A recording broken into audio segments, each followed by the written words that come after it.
Hello and welcome to the LSE for this LSE public event. My name is Professor Jeffrey Chwieroth. I am the head of the Department of International Relations, and I'm also Professor of International Relations here at the London School of Economics and Political Science. I am very pleased to welcome you here tonight in person and online to the 2023-2024 Fred Halliday Memorial Lecture. Fred Halliday began teaching at the LSE in 1983 and was a professor of international relations here from 1985 to 2008, holding the Montague Burton Chair of International Relations from 2005 until his retirement from the school. Fred was one of the world's leading Middle East scholars, international relations theorist, and analyst of global affairs. This year, the Department of International Relations is fortunate to have Professor Madawi Al-Rasheed deliver the Fred Halliday Memorial Lecture. Madawi Al-Rasheed is a visiting professor at the Middle East Center and fellow of the British Academy. Her research focuses on history, society, religion, and politics in Saudi Arabia and the Gulf, Middle Eastern Christian minorities in Britain, Arab migration, Islamist movements, state and gender relations in Islamic modernism. She has published several books on Saudi Arabia. Her most recent book is The Sun King, Reform and Repression in Saudi Arabia. She was the prized fellow at Nuffield College, Oxford, has taught at Goldsmith College, the University of London, in the Institute of Social and Cultural Anthropology at the University of Oxford. She regularly contributes to international television and print media. Her op-eds have appeared in Al Monitor, The Guardian, Politico, Foreign Policy, Middle East Eye, New Internationalist, La Vanguardia, and Foreign Affairs. She continues to do consultancy work for governments, non-governmental international organizations, and businesses in the UK and around the world. In tonight's lecture, Professor Al-Rasheed will explore the perils of Saudi nationalism. For those using X, formerly known as Twitter, the hashtag for tonight's events is hashtag LSE Saudi Nationalism. This event is being recorded and will be made available as a podcast, subject to there being no technical issues. As usual, there will be a chance for you to put questions to our speaker, and I will let those of you in person and online know when the floor is open for questions. And I ask you now to join me in welcoming Professor Madawi Al-Rasheed.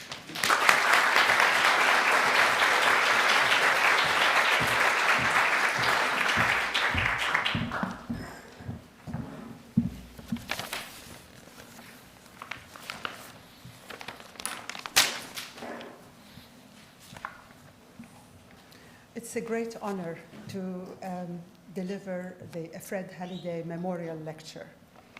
I would like to thank the Department of International Relations and LSE for giving me this opportunity to pay homage to a great professor who made a big difference at the time when he started writing, not only for other academics, but for me personally. And there's a personal story that I should start with. In the early 1980s, I came across one of Fred Halliday's iconic books, Arabia Without Sultans, published in 1974. So here you have the original cover, published by Penguin in 1974, and then Arabia Without Sultans, published by Al-Saud Books in 2001. We could talk about the change of the cover later. I came across this book several years after it was published. Drawn to the prospect of Arabia Without Sultans, I identified with Fred's anti-imperialist and pro-revolutionary position. As a child growing up in Saudi Arabia in the 1960s and 1970s, during the reign of King Al-Saud and Faisal, I heard stories about people disappearing, plots to overthrow the regime, coups d'etats, bombs exploding in various cities and government offices, free princes, assassinations, the mabahith, the secret service, intelligence services, torture in prisons, public executions, and long-term prison sentences. A year before Fred's book was published, it was estimated that there were 2,000 political prisoners in Faisal's jails. Official media inside Saudi Arabia referred to them as traitors, enemies of God, stooges of Nasser, Yemeni agitators, and atheist Leninist Maoists who undermined the faith of the pious and pure Saudi Muslim nation.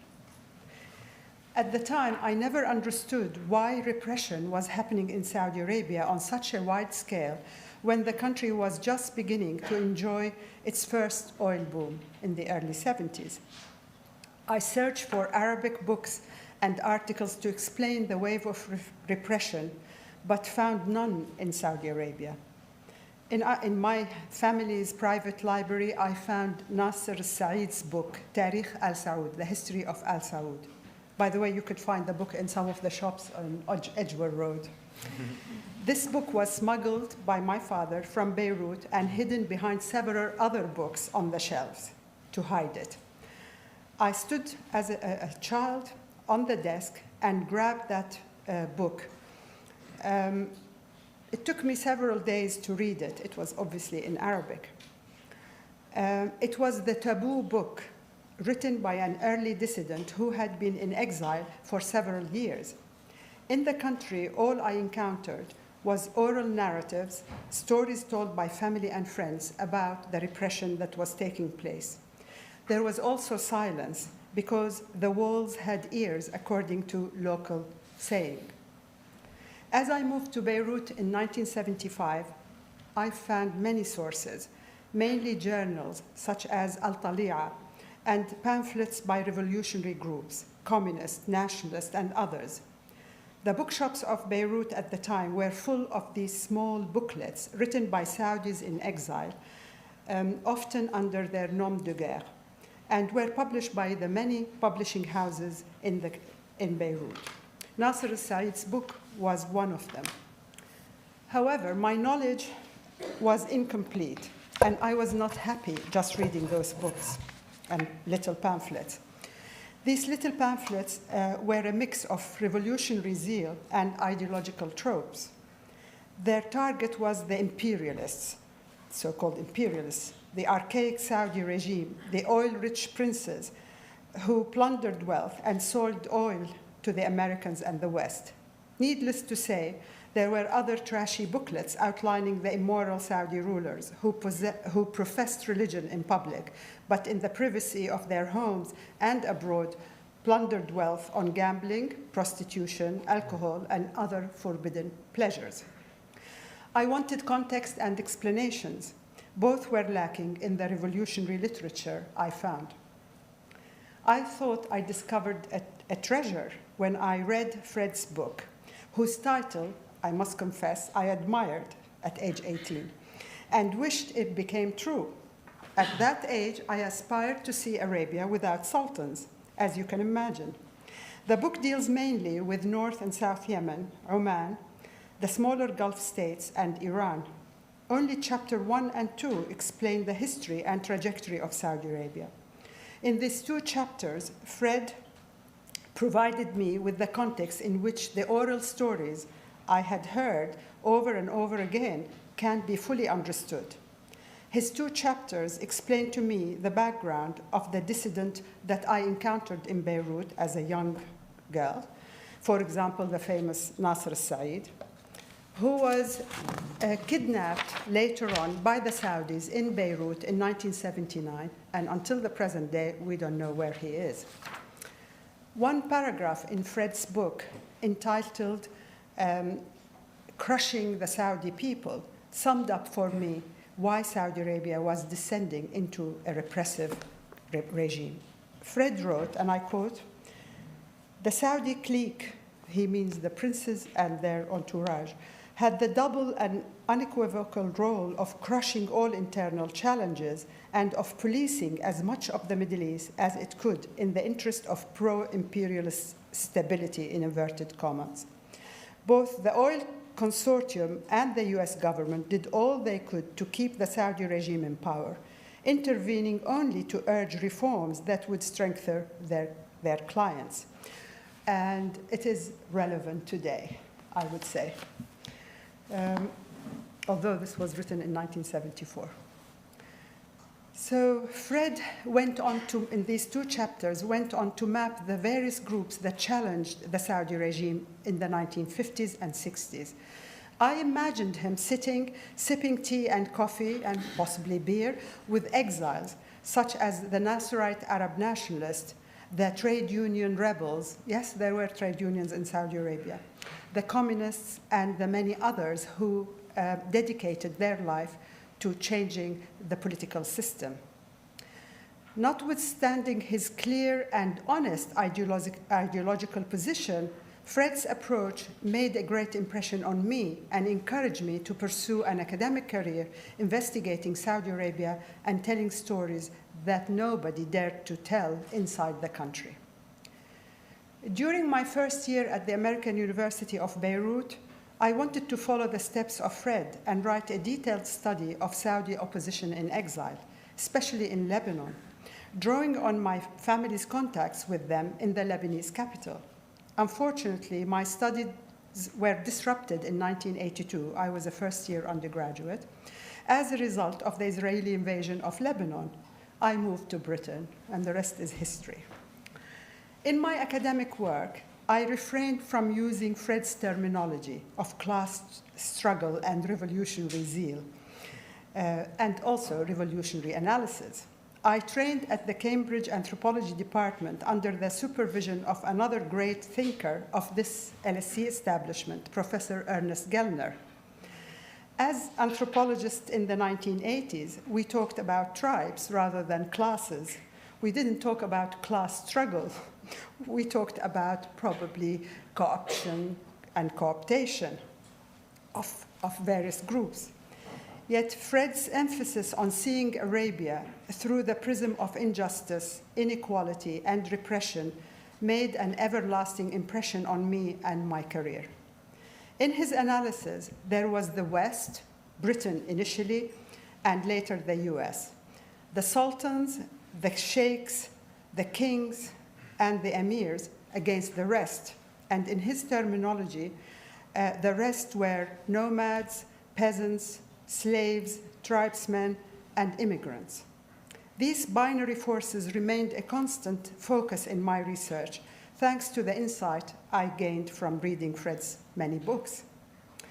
In this lecture, I should demonstrate how one of my latest research, mentioned by Jeff, the Sun King, reform and repression in my Saudi Arabia, is actually a continuation of that line started by Fred in the 70s, mainly focusing on Saudi exiles, both in the UK, in the US, and Canada.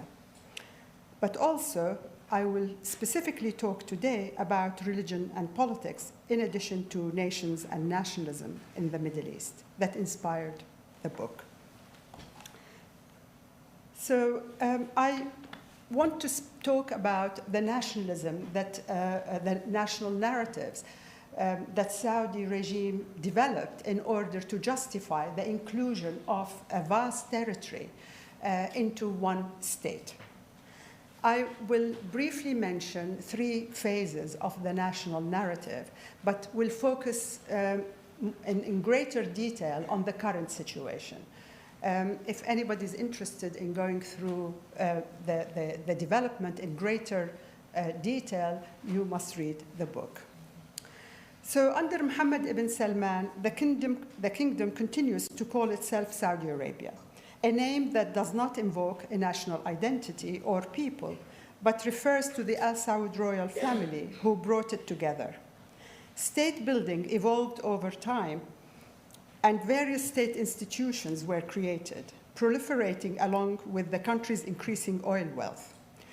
The other more difficult project, that of building a nation or a national identity, was equally fluid, evolving over time, in most cases dictated by state consolidation and, above all, its legitimacy. The project of nation building was troubled from its first days as the Al-Saud struggled to construct a nation out of the fragments, mainly the pervasive subnational identities that dominated Arabia, or the supra-national identity that the regime promoted. Usually, nations are held together by historical and structural factors. I'm not going to go into detail about theories of nationalism. I'm sure those of you who are studying politics have done that in your first or second year. And LSE is the champion in the field of studying nation and nationalism. But just few sentences that clarify where I'm coming from. So nations need, above all, a national narrative to justify their inclusion in one political entity, a state. Also, nations need special institutions, especially education, print and visual media, the military, and the law, to homogenize newly conquered people. Ardent advocates of nationalism always insist that their nations are ancient, constant, and unchanging. But their narratives about what constitutes the nation often do change over time, as certain of these constants, in inverted commas, and ancient characteristics of the nation are dropped, forgotten, or replaced by new constructions. In Saudi Arabia, unlike most post-colonial states, the Saudi polity did not consolidate itself on the premise that there had been an ancient Saudi nation aspiring to be freed from foreign domination, such as, for example, the anti-colonial nationalism that flourished in the Arab world, in India, and in other places, so, in order to become an independent sovereign state. The Al-Saud justification for the creation of the state was occasionally depicted as a return to possess by the sword what had originally belonged to them, but had been lost over time. In addition, they presented their conquest of Arabia as an urgent religious mission to return its population to a pristine Islam and correct the alleged un-Islamic malpractices of the Arabian population. These narratives specifically distinguish so-called Saudi nationalism from other manifestations of nationalism in the Arab world and beyond.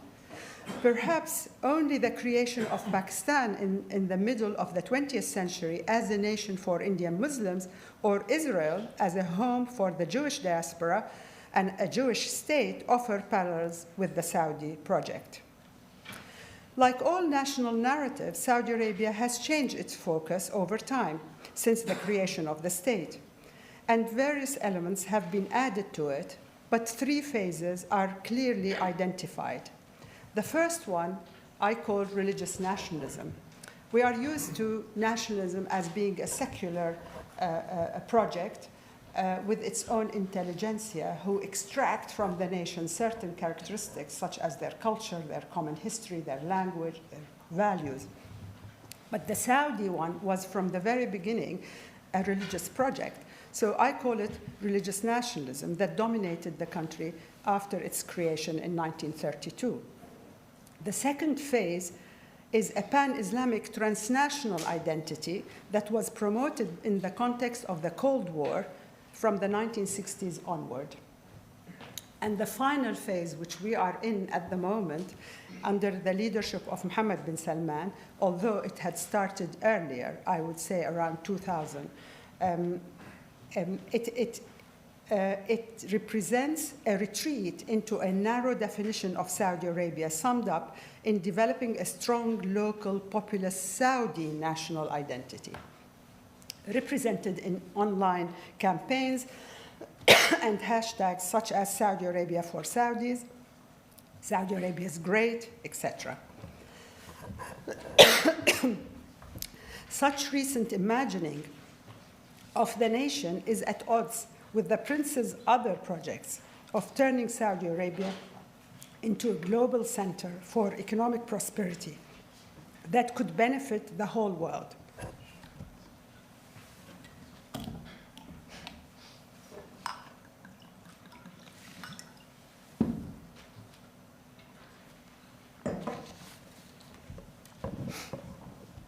So this urgent and quest to open Saudi Arabia to the whole world coincides with an attempt to define Saudis or the country as Saudi.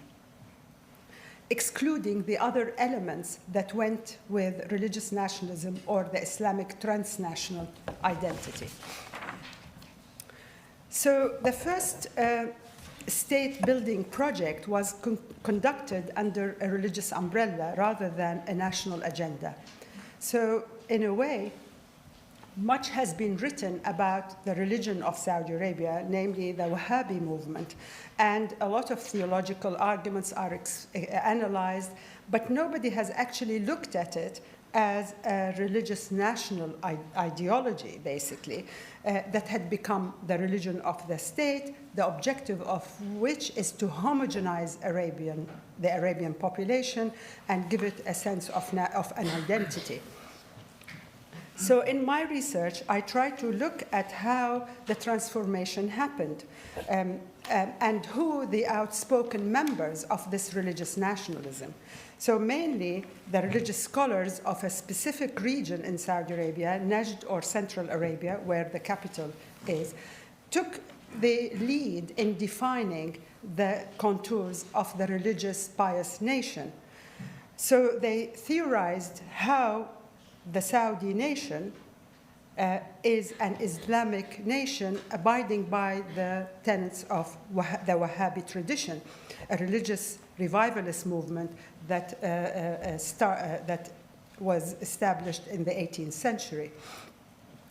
So in order to homogenize the Saudi population that belonged to various tribes, groups, and non-tribal people, the imposition of Islamic law was meant to homogenize the nation. So applying this law was interpreted by the religious, I call them in the intelligentsia, although there is a big debate whether we can call the ulama, the religious scholars, as an intelligentsia. Obviously, we do not invoke the meaning of the intelligentsia as it happened in Europe, but there is a specific meaning here. These were the first literate people in a society like Saudi Arabia towards the beginning of the 20th century. So I call them intelligentsia in inverted commas. So they applied Islamic law in order to homogenize the legal framework by which the people are governed.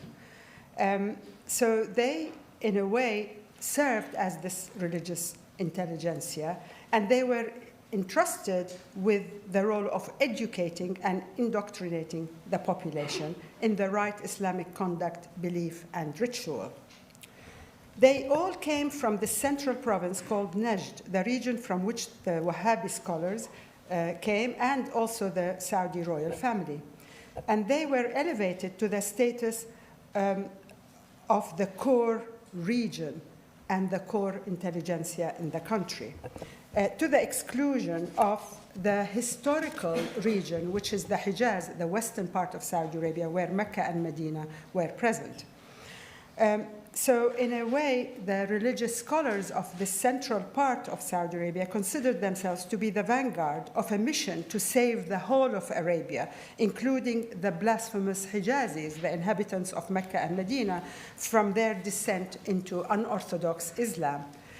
They elevated their own interpretation of Islamic texts to the level of the only authentic Islam, and regarded other Muslims as following a corrupted tradition. In later years, the Wahhabi scholars became more vocal in asserting that true Islam was only manifest in the central province of Arabia, Najd, their homeland. So instead of the vision of belonging to one Saudi nation, religious scholars promised the population an Islamic utopia, guided by themselves and the Al-Saud leaders of Najd. And in terms of manifesting the legality of the religious nationalism, they invoked terminology from Islam, such as the bay'ah, which is the oath of allegiance. Whenever a king dies, the ulama are in charge of supervising the population coming and giving the oath of allegiance to the new king. So also they regarded themselves as a group of privileged scholars. They referred to themselves, and the royal family referred to them as the people who bind and tie Ahl al-Hal wal-Aqd, the elite that should be consulted over any political, economic, or social issues. So they formed a class, to use Fred's terminology, with its own interest, but they were dependent on the state and dependent on subsidies, salaries. They became functionaries of the state and its religious nationals, if you like.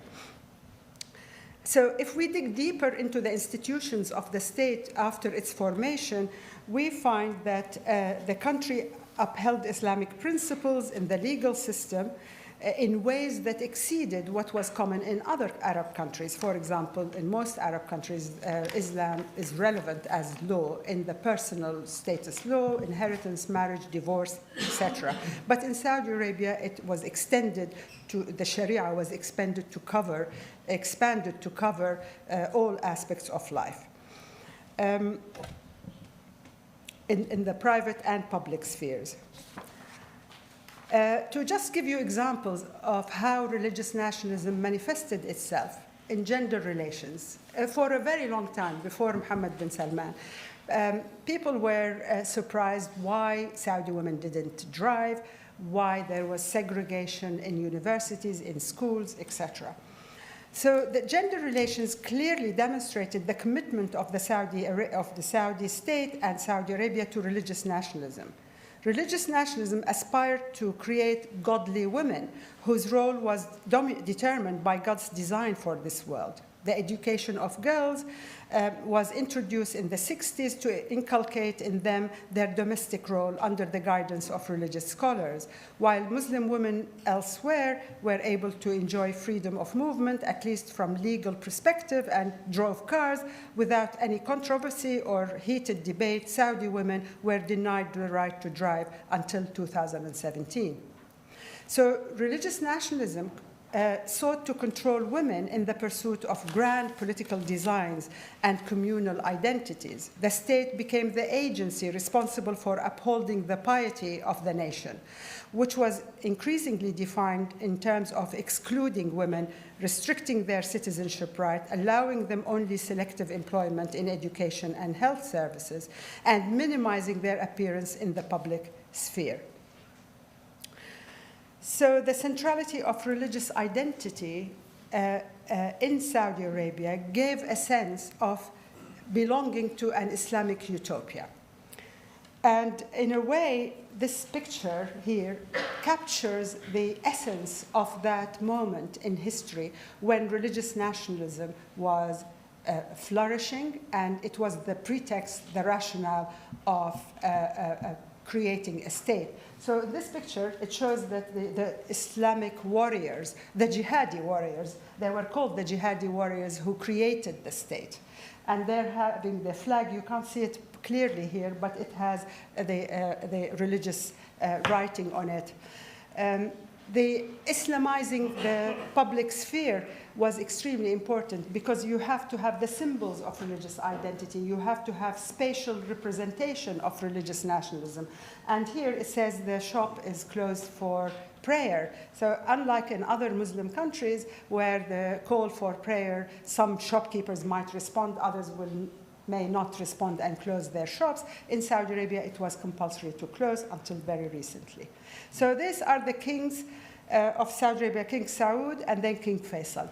So I'm going to come to King Faisal, so I'll leave his picture here. And it's a very iconic picture of him praying, and the message was that he's praying in order, he wishes to pray in Jerusalem. He is in control of Mecca and Medina, so the Jerusalem, the other holy sites for Muslims, and this was the iconic one to prove his commitment now to pan-Islamic national identity, or pan-Islamic identity.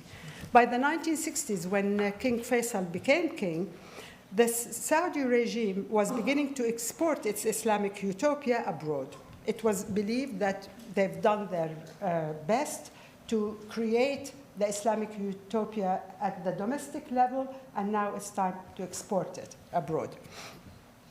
To help incorporate a transnational pan-Islamic and supra-national identity.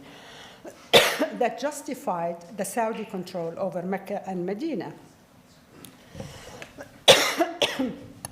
The state encouraged Saudis to identify as Muslims, forgetting their subnational fragments, such as tribal identities, etc., and encouraged them to imagine them as belonging to an imagined supra-national and non-territorial Muslim ummah, larger than Saudi Arabia, while thinking of their own role and territory as central to the whole of the Muslim world.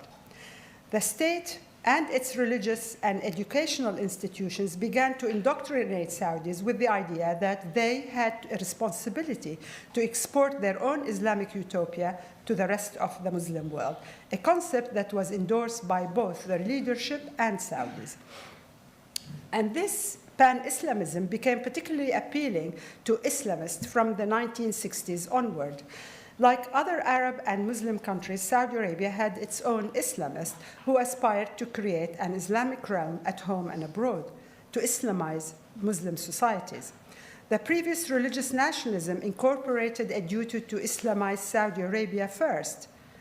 But during that phase, it was not possible to export the religious mission due to Saudi Arabia's limited resources, both financial and a shortage of religious scholars who would be able to go to Indonesia, Malaysia, Egypt, and other places, spreading the religious nationalism of Saudi Arabia. So, together with Saudis, the state contributed to a religious and political movement that came to be known as the Sahwa, the religious awakening. So most of its advocates had a strong commitment to pan-Islamism, which shares a number of structural similarities with nationalistic type ideologies, notably the focus on the liberation of territory, the primacy placed on the fight against external enemies, and the emphasis on internal unity in the face of outside threats. So this pan-Islamism developed out of several challenges and international situations that pushed the state to become the champion of transnational religious networks, promoting its own domestic religious nationalism as a blueprint for other Muslims around the globe. So why did Saudi Arabia shift to adopt this pan-Islamism and inaugurate that by building institutions such as, for example, the Islamic University in Medina, which was open for all Muslims who would come to Saudi Arabia on scholarships to study Islam. And also the King Faisal, for example, established the first attempt to bring Muslim world together in the form of the Muslim World League in 1962, in order to, I quote, championing Islamic causes abroad, and to persuade conservative Muslim governments and activists to ally themselves with the kingdom rather than with nationalist leaders, such as, for example, Egypt's Jamal Abdel Nasser. Pan-Islamism would be the answer to pan-Arabism, which was flourishing in the 60s under various variations, such as Nasser's Arab nationalism or the Ba'athist in Syria and Iraq. So projecting its localized religious tradition abroad became a preemptive mechanism to shield the country from the threat of subversive forces associated with Arab post-colonial nationalism. This threat came not only from outside Saudi borders, it had substantial advocates at home, like the mentioned Nasser al-Said and many, many others. So, surprisingly, Saudi-sponsored pan-Islamism was also instrumental in the West, mainly Britain and the USA, during the height of the Cold War. So this was Nasser al-Said. And we'll focus on this person in a minute. So the Saudi commitment to pan-Islamism must be situated within this global Cold War.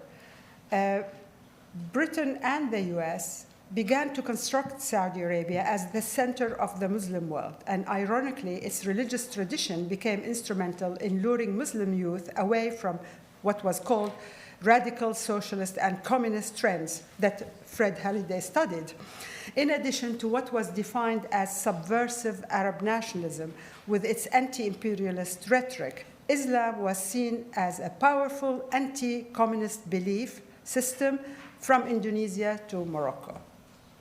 So Saudi cooperation in the Cold War culminated in its sponsorship of the jihad in Afghanistan in 1979 against the Soviet Union occupation of the country.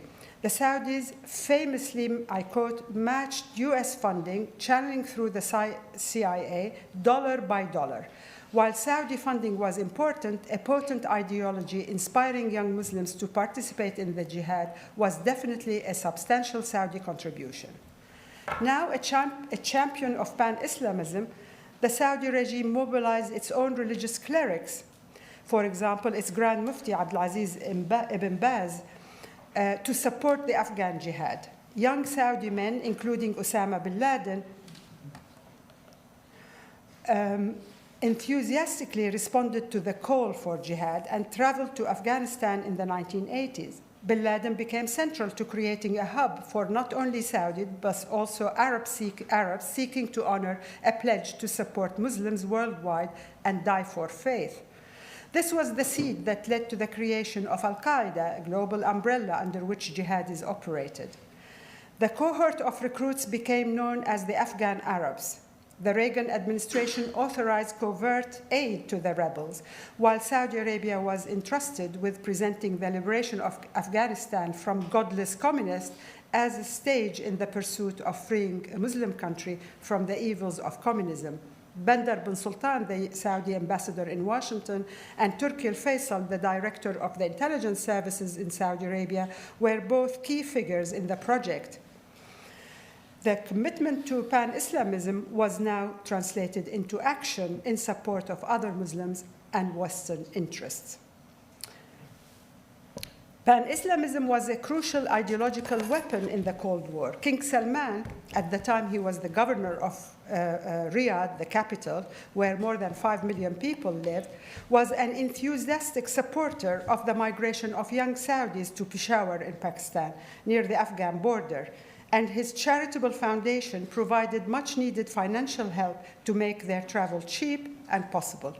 And I quote Mohammed bin Salman, the son of the king, when he was interviewed by an American channel in 2018. He said, Saudi Arabia's Western allies urged the country to invest in mosques and madrasas overseas, the religious schools, during the Cold War, in an effort to prevent encroachment in Muslim countries by the Soviet Union. But over the years, Saudi government lost track of such funding. Funding comes mostly from Saudi foundations rather than from the government. He tried to say that he wasn't the one, the government wasn't responsible, which wasn't actually true, but that's another thing. So the Crown Prince was aware of how Saudi pan-Islamic missionary endeavors have become controversial, especially after after the 9/11 attacks, when 15 of the hijackers were Saudis. So it was clear that several factors contributed to transnationalizing Saudi Islam and pushing Saudis to think of themselves as part of a global ummah, as part of a global a religious community, a borderless religious community, and even non-territorialized because it included also Muslim minorities in the West. So the message was actually directed towards Muslims around the globe in majority Muslim countries and in countries where Muslims are a minority. So pan-Islamism led to a monster, as you probably have gathered by now. And the monster that Saudi Arabia and its Western allies created began to have its own agency as an ideology capable of mobilizing Muslims around the world in the pursuit of dying for faith. And we've seen several of these episodes. So we come to what happened now, especially the built-up after 9/11. In the 21st century, a new trend resembling an ill-defined Saudi nationalism, a local Saudi nationalism, is beginning to be seen as an alternative to both the religious nationalism of the first period, and the pan-Islamism that took place from the 1960s onward. So state-sponsored Saudi nationalism today began to appear early on in 2001, but Mohammed bin Salman, the present crown prince, took it to another level. So after years of scattered deliberations, the crown prince openly adopted a fresh brand of Saudi nationalism, partly inspired by non-religious elements. While many observers dubbed this new redrawing of Saudi Arabia's identity as secular, I would I will definitely avoid using the word secular nationalism to define what is happening in Saudi Arabia today, and try to avoid such a label because it doesn't reflect what's happening. So it doesn't capture the shift from in constructing the national narrative that characterizes the new realm ushered by the king and his son, King Salman. So there are multiple ways of describing what is currently taking place: aggressive national rebranding, national revival, and even nationalist tune. So this revival inspired a patriotic zeal among some citizens who attempt to define national identity in increasingly confrontational terms. This amounts to a mix of boasting about an eternal Saudi national identity, the promise of greatness, the prospect of national rejuvenation, and new global projects and technological innovations in the post-oil era, to prepare for that era.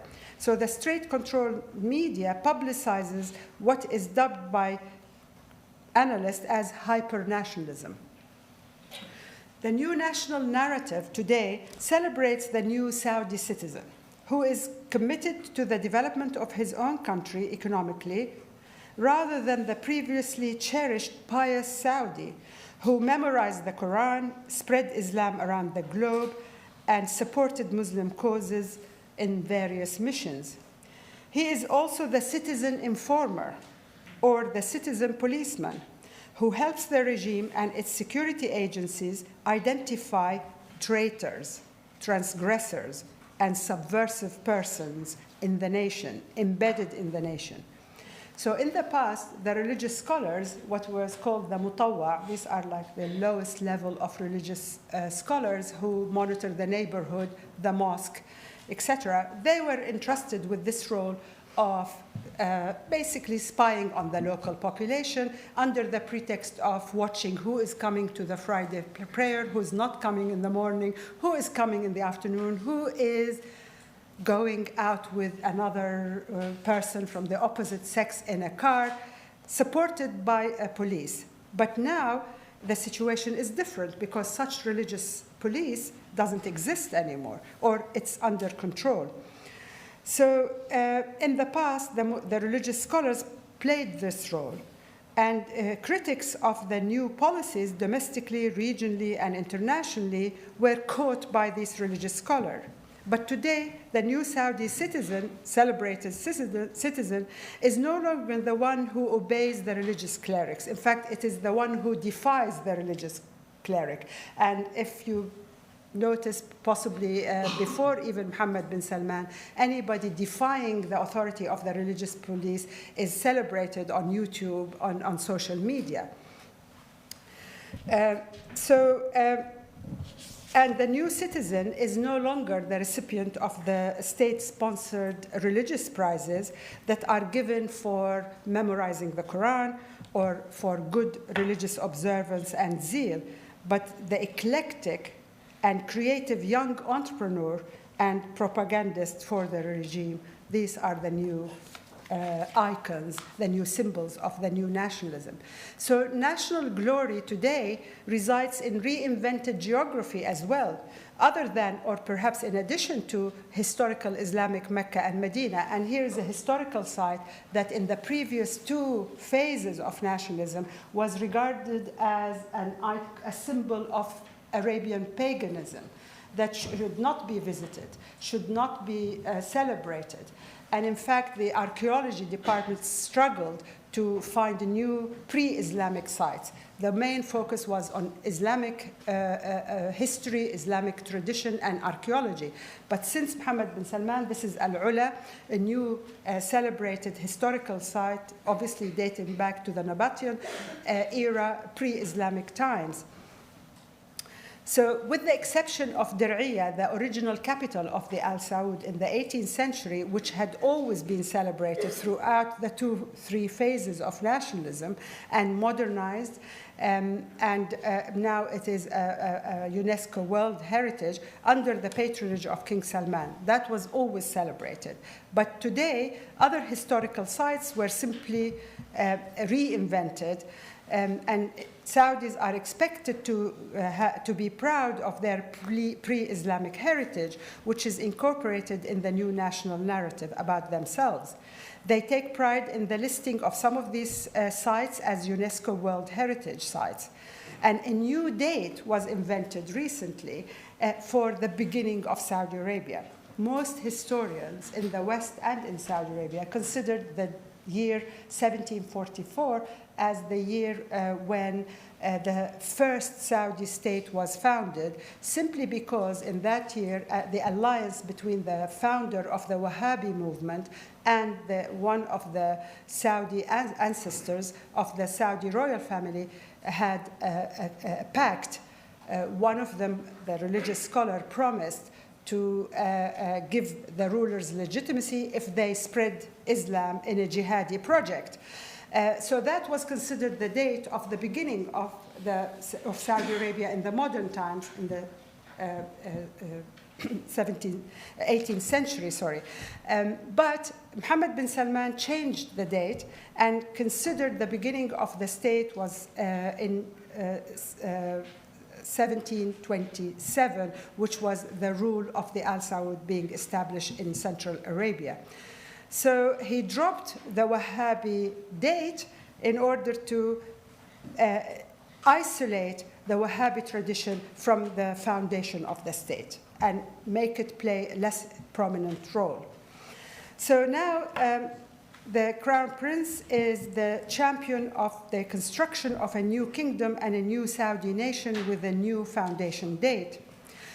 Western management consultancy companies were enlisted to help create this modern Saudi nationalism, despite their lack of experience in such political endeavors, which go far beyond their financial and economic expertise.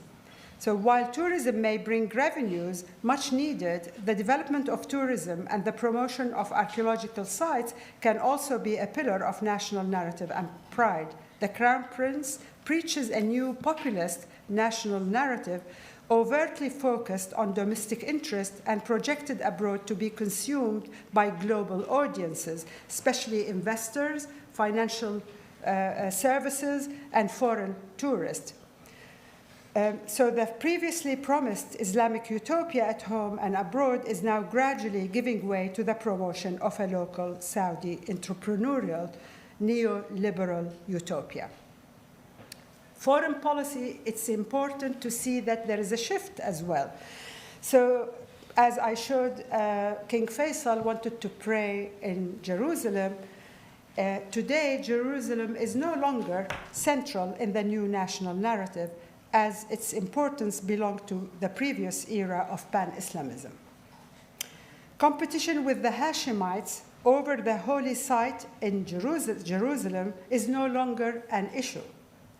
It used to be an issue during the 1960s, simply because the Hashemites of Jordan were the guardians of the religious precinct. But today, Israel, rather than the king of Jordan, controls Jerusalem. And this is a much preferred official Saudi position. They prefer that the legitimacy is the king of Jordan is deprived of the legitimacy of being a guardian of Jerusalem. And if you remember, during the time when Israel moved its capital to Jerusalem and President Trump recognized Jerusalem as the capital of Israel, the Saudis didn't actually make a big fuss. Mohammed bin Salman in particular, and then as they sussed out the public opinion in the country, which was expressed on social media platforms, that there was some kind of agitation and anger at the move, then King Salman had to issue a statement to say that we recognize Jerusalem as belonging to the Muslims. But nothing happened after that. So for the Crown Prince, the Saudi nation is mainly the under 25s, and almost 51% of the population are under this age. So he constantly reminds his audience of his own youth and the youth of his subjects. He presents himself as a role model to be emulated if Saudis are to be counted among the modern nations. His youthfulness is symbolized by a carefree presentation of himself and his body, and the excessive use of media and modern communication gadgets. This came to the forefront when he appeared as a champion of car races on camera, sending a message that the youth and modernity of the prince should be copied by the new young Saudis. He plays on the needs and aspiration of young Saudis to foster a new sense of belonging to the nation and consolidate his cult of personality as the future monarch. As the youth are his priority, he expects them to make Saudi Arabia theirs and pledged undisputed loyalty to him personally. In return, he promises them greater employment opportunities, a flourishing national heritage industry, new global popular cultural entertainment, an increasing connectedness with the outside world, and the illusion of future liberal modernization. In short, the Crown Prince offers the Saudi nation bread and circus. But the remaining 49% of the population seem to be forgotten. This cohort must include all Saudis above the age of 25, amongst them many old government employees awaiting retirement or already retired while living on meager pensions and insufficient benefits to sustain the promised new lifestyle and enjoy the new entertainment utopia that the prince has created. By constructing the youth as a homogeneous national group, the Crown Prince defines their needs, dissolves their differences, and promises to provide opportunities for their rising aspirations. As Fred Halliday pointed out many decades ago, inequality and injustices are erased in national narratives. The new so-called nationalism offers the youth a break from past economic stagnation, religious zeal, and social conservatism. It is only after the destruction of the old ways of doing things that the new nation will be born. The first step is rooting out and destroying old forces held responsible for immersing Saudi Arabia in religious fanaticism and social conservatism. It is to launch a repressive detention campaign and also executions against anybody or any dissident voice in the country. And this is exactly what had happened. And this is the price that Saudis pay for the new Saudi nationalism. The new Saudi nationalism remains a top-down initiative that has already enlisted ideologues to define and defend it. The trend is beginning to create a social base and embed itself as a new discourse, filling the void after the death of ideologies of Arab nationalism and Islamism. Its purpose is to create a new nation divorced from its recent radical Islamic or Arab roots. The new populist Saudi nationalism rejects an overall Arab identity in which Saudi Arabia and other countries can be merged. It points to how the liberation of Palestine should be a Palestinian rather than an Arab project. Hence, the silence of Saudi Arabia over the last 4 or 5 months. And I quote here from a Saudi, "Palestinians trade in their cause like the Turks and other Arabs. We Saudis are committed to the Palestinian cause as our king allows 1,000 Palestinians to perform the pilgrimage on his own account every year. We are surprised that the Palestinians insult us and they launch hate speech against us." This is a reference to the social media encounters where these kind of insults are repeated and racism is thriving. So he says, I refuse that they insult our kings who had helped them a lot. So like all newly launched nationalism, this new Saudi version needs intellectuals, entrepreneurs, and young advocates to spread it at grassroots level among the youth using social media today. It's no longer the books that define the nationalism, it's social media, Twitter, or ex-Twitter, Instagram, TikTok, and the rest of the gadgets of modernity. So being Saudi rather than Arab or Muslim is now key to the Crown Prince's plan for the consolidation of his power and the future outlook of the country. Most importantly, it is regarded as key to the success of his economic transformation, the three goals that underpin most of his new so-called nationalist agenda.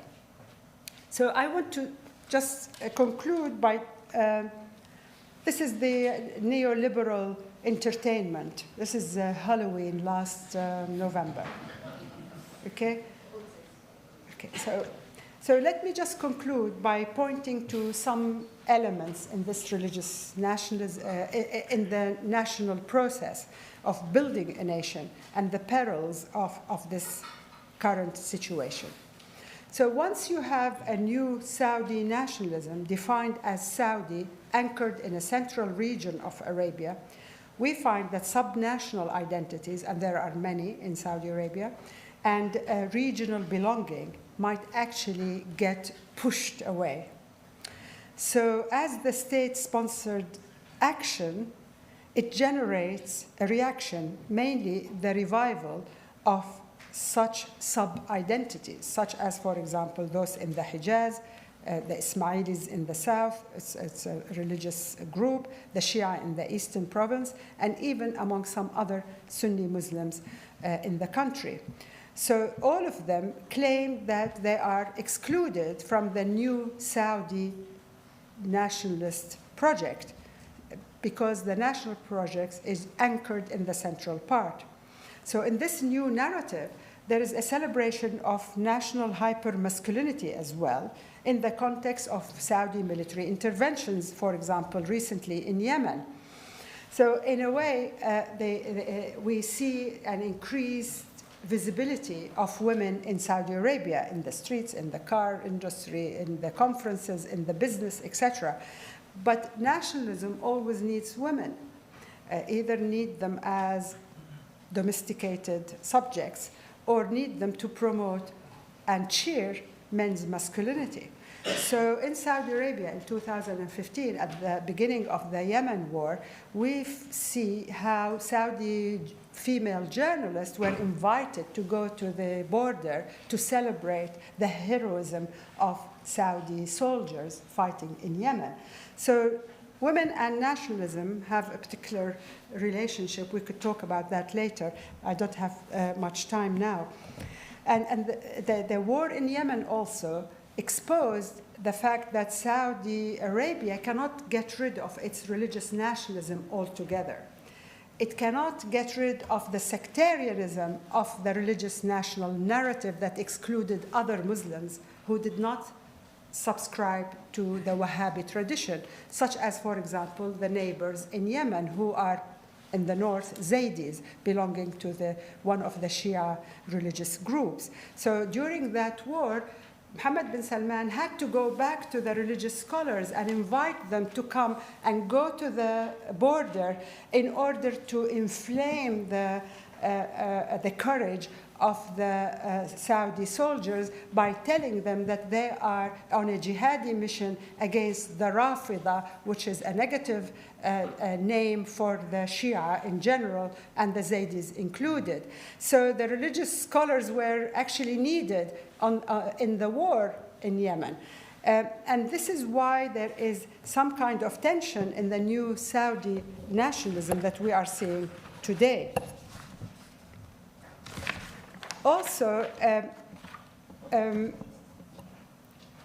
we see that this Saudi nationalism focuses on the local identity, but one aspect of it collides with for example, the fact that Saudi Arabia has over 10 million immigrants who had continued to arrive in the country. So if Saudi population is around 33 million, we have 1/3 of it as immigrants. And this hyper-Saudi nationalism triggered some kind of racism and attacks on immigrants, especially Yemenis and Ethiopians. And there had been waves throughout the last 10 years of Yemeni, Ethiopian immigrants being accused of being the ones who manufacture alcohol illegally, engage in prostitution. It's very much like the stories we hear in the West as well, where all the ills of society are blamed on the immigrants. So the hyper-nationalism that the Saudis are experiencing is actually giving rise to some attacks on immigrants and under the guise of ending illegal immigration. Another problem with this nationalism is it's seen as creating a new Saudi economic citizen. The jobs are for Saudis, but at the same time, Saudis cannot do all the jobs, and it clashes with the neoliberal services that had been introduced into the country that need non-Saudis in order to function and spread across the country. So the Saudi need to be proud of his Saudiness, but he had to accept the fact that the country relies on foreign immigrants, on workers. But worse than that is that Saudi population is not predominantly from the region. There are historical communities who had come from different parts of the world. So, for example, from Caucasians, from the 19th century, they made Saudi Arabia their home. They were and early in the 20th century, the Muslims from the Caucasus came to Saudi Arabia, escaping Stalinism. Also, there were Thai Muslims living in Saudi Arabia for generations. Also, there are Hadramis.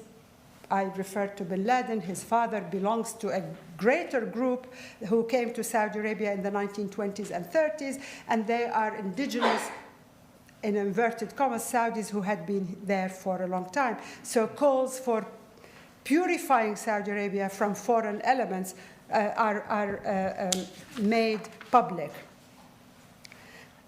Another aspect of this new nationalism is the language of treason that is used constantly. Before, at the time of religious nationalism, in order to protect the monarchy, anybody who is a dissident will be regarded as a kafir, as a blasphemous person, because committing treason against God and the king and the nation. But now they are pure kha'an, or treacherous people. So the language of treason is troubling, and it is an aspect of this new nationalism. The 15 operatives dispatched to Istanbul to kill Khashoggi in 2008 are believed to be part of a special force known as the Tiger Squad that is trained to get rid of the dissidents, those who commit treason against Saudi Arabia. And that led to the murder of Jamal Khashoggi, the Saudi journalist. The ultra-nationalism we are seeing today is also associated with group punishment of dissidents, activists, and critics of the regime. If they leave the country, then their families are subjected to harsh treatment, and also they are banned from travel and put in prison. So the three stages of constructing the Saudi nations were attempts to homogenize the fragments. But by their own nature, they all failed to be inclusive in a true sense. They were effectively divisive. From its early days, the religious national narrative excluded religious minorities and even some Sunni Muslims because their Islam was regarded as different and illegitimate by the intelligentsia of the central province of Saudi Arabia. Equally, the pan-Islamic transnational identity excluded those Muslims who were either opposed to Saudi politics or political projects, for example, the Iranian Shia, or differed, for example, Turkey, because they were dubbed as Sufis, followers of a different kind of Islam from the one practiced in Saudi Arabia. So even when we're talking about pan-Islamic nationalism, it also succeeded in excluding other Muslims. The narrative today leads to xenophobia, and populism, as we all know, justifies targeting critics and dissidents. The trend that many people describe today as the new Saudi nationalism may not be nationalism at all after going through this. What we are witnessing is the systematic and aggressive efforts of a prince who was elevated to the highest position in the state with no history of experience in government at the expense of other more senior princes to consolidate his power. A true nationalist movement would require more than rhetoric, thuggery, murder, and readily available treason charges against critics. There are no outstanding ideologues in this nationalism who can construct a plausible new national narrative, one that is anchored in an imagined new Saudi identity that partly relies on a pre-Islamic heritage, Islam, and current promises of a prosperous future. It has rightly been pointed out that nationalism in the Gulf itself, in general, remains a highly contested notion, liable to promote as much as conceal national divisions.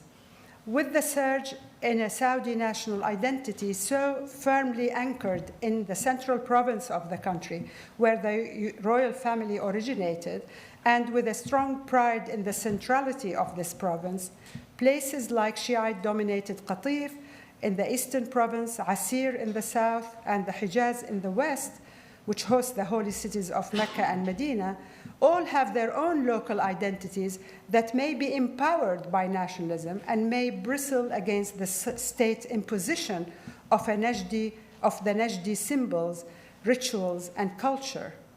The new Saudi nationalism may unleash counter-regional nationalism that threaten the domination of both the Al-Saud and their loyal supporters in Najd itself. So I should stop here, and I'm happy to take some questions.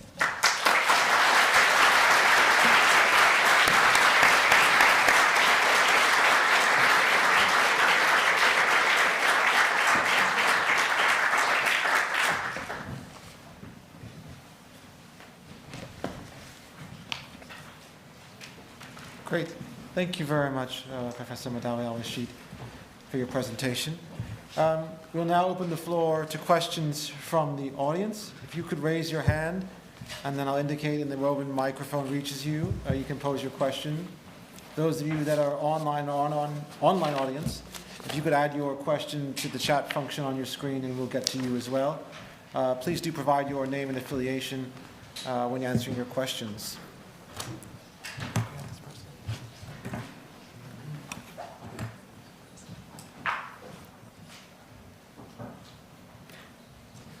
Thank you, Professor. It was lovely to hear you talk about Saudi nationalism. I'm Harshit. I'm studying at the media department here at the LSE. My question is with regards to two significant events that happened during the formation of Saudi nationalism. One, the execution of Sheikh Nimr al-Nimr. Second, the execution of journalist Jamal Khashoggi. I would like to know from you how these two events, or any such events in the history of Saudi nationalism, has defined and reimagined the nationalism for people within the Kingdom of Saudi Arabia and its own interpretation on a world forum. Thank you. Yes, I mean, very good questions. I mean, both executions took place as Mohammed bin Salman began to consolidate his power in Saudi Arabia 2016 and Khashoggi 2018. And in a way, I mean, it's interesting. Nimr al-Nimr is a Shiite cleric who was associated with the activism on the ground in the eastern province. And he was caught and put on trial, then executed. Jamal Khashoggi comes from the other side of the country with big differences. Nimr al-Nimr was in a context among the Shia community where activism had a long history. And the Shia had been asking for their rights, had been asking for recognition of their religious rituals. There were some concessions made. For example, the local authority would give them a space in the cemetery to bury their dead because they have a special area, etc. But the biggest issue was equality. At the time, Nimr al-Nimr was infused by the Arab uprising, and he participated in encouraging people to participate in demonstrations, and he was held responsible for the agitations that took place in the eastern province. Also, he is known to have associated with what they call Hezbollah al-Hijaz, which is a branch of Hezbollah, but it's not really a branch of Hezbollah, it's just the name Hezbollah al-Hijaz, although he was in the eastern province. Khashoggi is a completely different person. Khashoggi was embedded in the regime. Khashoggi was a journalist who started his career in the early 1980s. He was sent to Afghanistan to report on the Arab Afghans. There are pictures of him carrying a Kalashnikov somewhere in Pakistan. And he was a very influential journalist. He was the editor of a very important local newspaper. But with the change from King Abdullah to King Salman, it's a new era. And it always happens that the old guards are replaced by the new one. He was put under restrictive conditions. He was sacked from his job. He wasn't allowed to socialize with other people. As a big ego, he could not accept his marginalization under King Salman. So also he saw a lot of his colleagues and friends being put in prison without being able to defend them or write anything in support of them. So he went to Washington. But the execution, these are two very, very important cases, very publicized around the world. But there are hundreds of other cases that nobody knows about. They are activists. Some of them were children when they were arrested, especially the ones in the eastern province. They were demonstrating at age 12, 14, 15, and they were executed after age 18, and they were held in prison. So I think from London we only hear about these spectacular sort of executions, but they take place all the time. And it is a function of the regime wanted to silence everybody. In a way, Khashoggi presented himself in his writings as a nationalist. He is worried and loyal to the Al-Saud. But his nationalism did not confirm or is associated with the new nationalism that had taken place.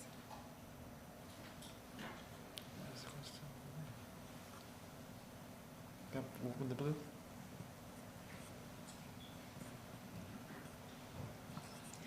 Hi.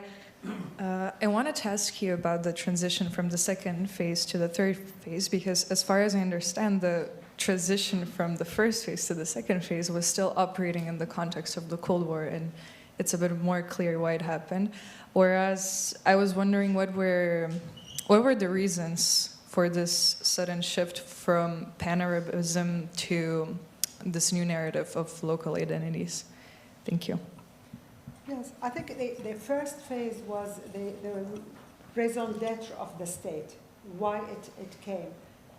And the way it was explained, the process of building the nation, is that we have a mission. We are not good Muslims, and therefore the reason why we are in one entity is because we want to make ourselves good Muslims. So that was the first phase. It's creating Islamic utopia where the space is Islamic, where women are controlled, where the visibility of Islam is prominent.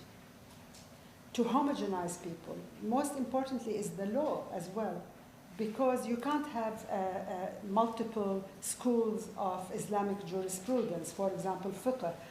Like in the Hijaz, there were multiplicity of Islamic legal systems, and the Wahhabi movement abolished that and imposed its own fiqh, the Hanbali fiqh, on the whole country. So judges can only apply Hanbali fiqh, Hanbali law, to the exclusion of other schools of Islamic legal schools. And this was meant to homogenize. The calls for prayer, all that was meant to give the Saudis sense that they are creating an Islamic utopia.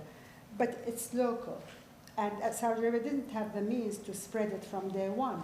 It's after the oil wealth and after it found itself under threat by other ideologies in the Arab world, such as nationalism, communism, socialism, that pan-Islamism was regarded as the antidote to all these subversive forces. So if you are a socialist or you're calling for social justice from a Marxist, Leninist, whatever, the type of groups that Fred studied, you are a blasphemous person. You are engaged in a language that is against Islam, because communism or socialism was an atheist ideology. But also, it was encouraged from outside Saudi Arabia. As I mentioned, the West regarded that as important to silence all the anti-imperialist, anti-colonial forces in the Arab world and in the Muslim world in general, in Indonesia, in Morocco, in other places. And I think that coincided also with the use of religion in international politics. Even in the USA, the rise of the evangelical groups, all of that became instrumental in the Cold War. In countries where the Philippines, for example, among Christians in Brazil, and even today, we find that these are forces that unleash to fight a certain narrative that prevent people from uniting, overlooking their religious differences. It works very much like racism, breaking society into categories of people. And this pan-Islamic nationalism promised to make us all as one ummah, as one community, but also it excluded the others who do not conform to the right Muslim ummah, right Muslim community. So on the periphery of the Muslim world, a lot of Muslims were excluded from it. Can we go to the online audience, please? Hi, I have a question from an anonymous attendee in the online audience. How did the Shia world react to the Saudis' attempt to establish themselves as the real international champions of Islam? Sorry, how the Shia? Yeah. How did the Shia world react? The Shia world, yeah. Okay, well, they weren't happy about it simply because the Saudi religious tradition is very sectarian. It refuses to recognize other Muslims. Sunni Muslims who are, I don't want to go into the theology in greater detail, but for example, the Ash'ari Sunni Muslims are excluded from the Wahhabi tradition as true Muslims. The Shia, the Ethna Asharis, the 12 Shia as well, they were outside the realm of true Islam. The Zaydis in Yemen, the Ismailis in the southern part of Saudi Arabia, all of those are regarded as outside true Islam and should be Islamized. And only the Saudis, in fact, in Egypt, I think Fawaz knows, the Azhar recognized them only in the 60s as true Muslims. And there were also disputes with other Muslims. For example, the Ibadis in Oman, they were not regarded as Muslims.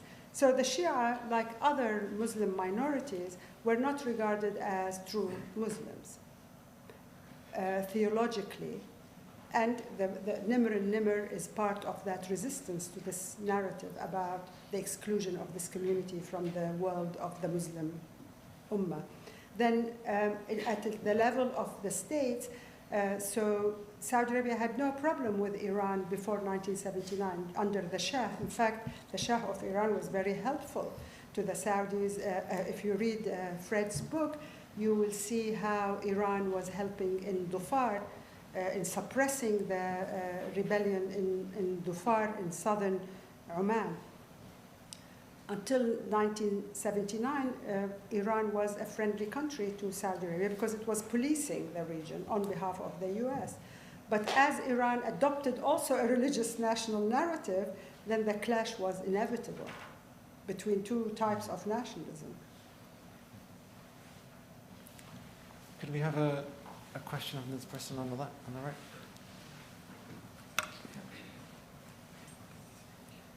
Thank you, Professor Al-Rasheed. It's a very informative session on the history and the changes of Saudi nationalism. And unfortunately, as we saw from your presentation, it's never been a form where you could, a sustainable or an inclusive form, as you said. But I wanted to ask, do you think now, in its current state, is Saudi nationalism somewhat of a lesser evil now that it's starting to distance itself from Wahhabism? Or is the state still very autocratic and oppressive, and it's only going to it's only become worse for the people around it? Because as you mentioned, there's possibilities of counter-nationalisms and a possible challenge to the House of Saud. So is backing away from Wahhabism a good thing, even though it's not the ideal situation at the moment? Well, obviously there are merits in not exporting, radical religious discourse. The danger was that both Saudi Arabia and the West weaponized Islam, and that's the danger.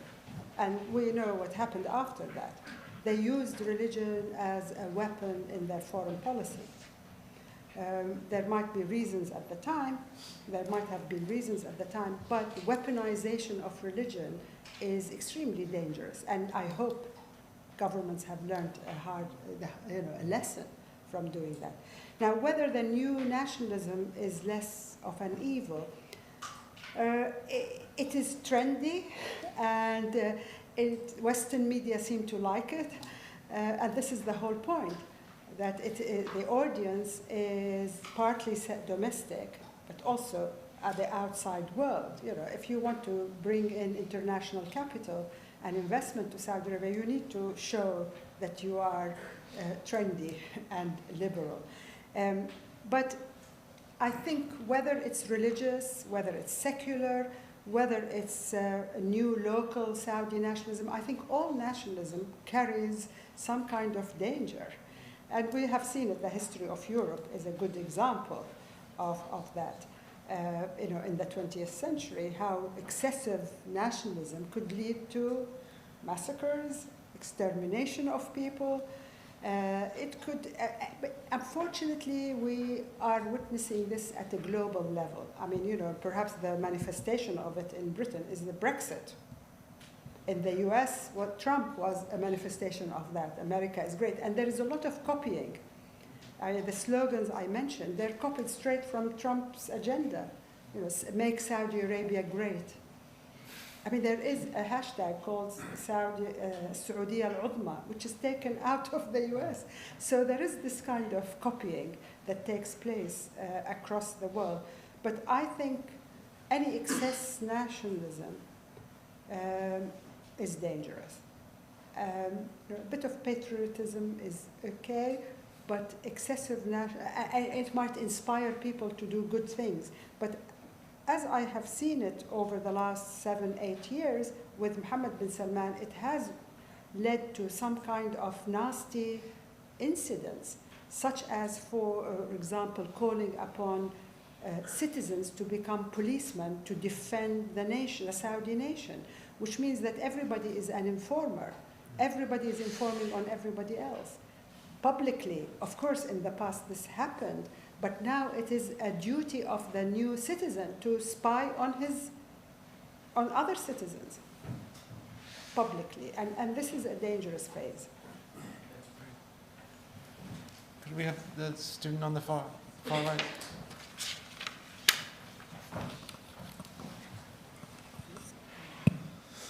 Yeah, hello. At some point, I think you mentioned being Arab and being Muslim as interchangeable. I may be mistaken, but could that be an objective of this last and current phase of Mohammed bin Salman? And if so, would that harm or help his sort of non-secular agenda? Sorry, say that again, the Arab and... Being Muslim and being Arab as being one and the same? Is that no, a good obviously thing? there are Arabs who are not Muslim, but they're still Arabs. Sorry, just I thought you mentioned that they were interchangeable. That's why. No, obviously not. Yeah. Maybe the person on the very end here. Hi, I just wanted to ask, what did you think is the impact, say, on women moving from the sort of Islamic nationalism to the Saudi nationalism we're at today? Because as much as it's great from at least what I've studied, that especially, with Vision 2030 coming up and this push towards women, like obtaining these jobs now, they have like different initiatives for women in law. Women hadn't entered courts from 2013, but, in 2016, that sort of began and took off. And although that is great, do you think from your research there's like any challenges that women will face, like suddenly having to be this like Islamic virtuous woman, potentially like homemaker, backbone of the house, to suddenly being put into this like different form of nationalism to be like a desirable citizen? Very good question. So the general narrative and the belief across the world that Saudi women are having a great time now because they are visible, they're appointed to high-ranking jobs, they are participating in the economy, they are sent abroad to study, they can drive, they can travel without the permission of their guardian. The guardian system is eroded but not completely abolished. But there are still, it's a long way.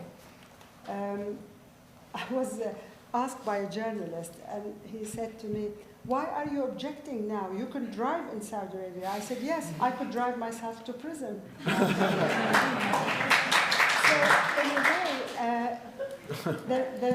the Saudi nationalism today emphasizes the role of women because they have to be participating in all activities, like in football as spectators, they can play football, they can be as the vanguards of Saudi modernity. And Saudi Arabia is a latecomer to this game.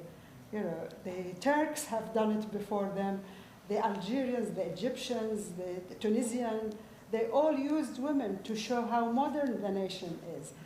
But for example, a Saudi woman cannot marry without the permission of the guardian. It's even worse if she marries a foreigner. She has to have the permission of the Ministry of Interior, which is not granted automatically. If a man asks for it, he'll get it. But a woman is more complicated. Also, she cannot give her citizenship to her children if she's married to a foreigner. So, as citizens, I believe both men and women are lacking serious political and human rights, even with the hype about the new neoliberal economy and the entertainment and the jobs that are created for women. Wonderful. It's been a great pleasure to have the opportunity for both me and I trust all of you in the audience to listen to Professor Al-Rasheed. The Department of International Relations' next public lecture, The Revolutionary City, Urbanization in the Global Transformation, will be taking place this Thursday. We ask that you please follow us on X, Instagram, LinkedIn to stay updated with our events program. Thank you all in person who've joined us, and those of you online. Thank you, Professor Al-Rasheed, very much for taking part. We're most grateful for your time and for offering us a very insightful and interesting lecture. Thank you very much.